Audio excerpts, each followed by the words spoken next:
guys. Happy Tuesday. Today we're talking about comprehensive financial planning and what is it.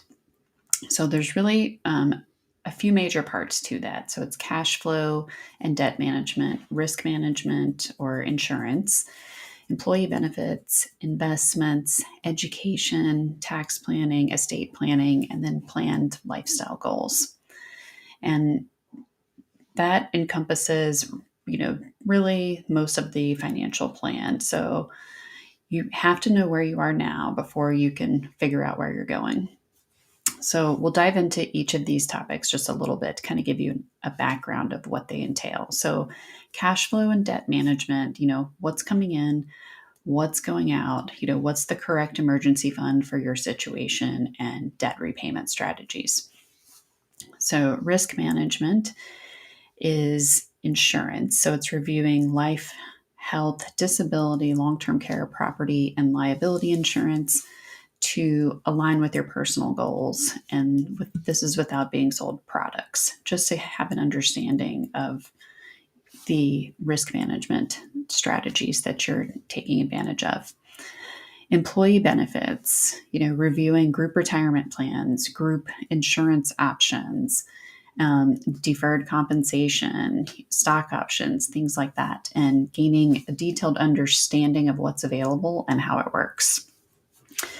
Investments, this is looking at all of your investments as one whole portfolio, and it dives into diversification, asset allocation, risk tolerance, investment costs, and the different types of accounts as well and how they work together.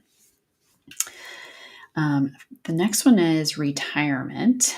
And I also call this financial independence as well, because some people, they want to stop working early, and retirement's kind of an old word. So anyway, this financial independence and retirement is, projecting out all of the information that we know today and seeing what it looks like down the road for, whatever date that is that you want to be financially independent and have the choices to work or not work.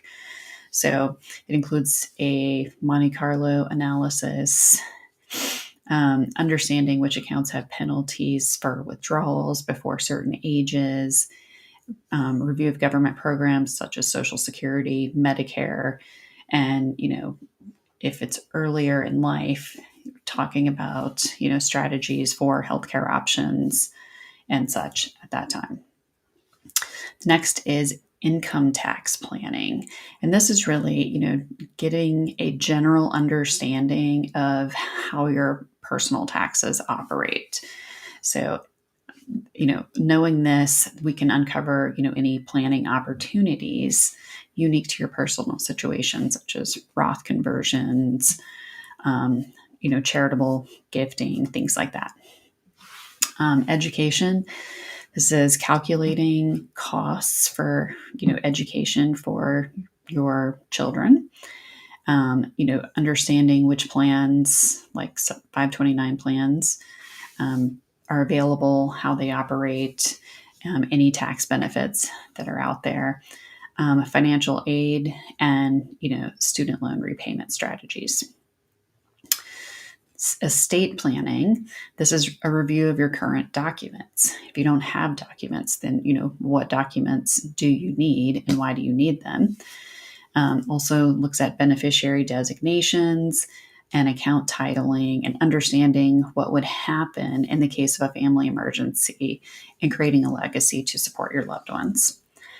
The last one is planned lifestyle goals. This can be, major purchases, marriage, children, inheritance, and assistance to loved ones. So once you have your base plan, then you can, update it for any major life changes. And you can also measure your progress. And the important thing about measuring your progress is if you're way ahead or, significantly behind, why is it? We know that the market and things don't happen, exactly, a certain percentage each year. there's big swings with that. So knowing if it's market returns, that's why you're ahead, or if that's why you're behind, or is it, increased spending, things like that. So, it's important to know where you are now. You can get a general idea of what you need to do to get where you want to go, and understanding the way to measure things along the way. So that is really the gist of what a comprehensive financial plan is. And, updating it along the way is really, measuring your progress and seeing where you are, and, updating for things that happen, such as children, making sure your beneficiary designations are correct. All of those different things encompass comprehensive financial planning. So if you want more information, check out my blog on the website, and you can get a little more detail from there. Thanks for tuning in. I will see you next week.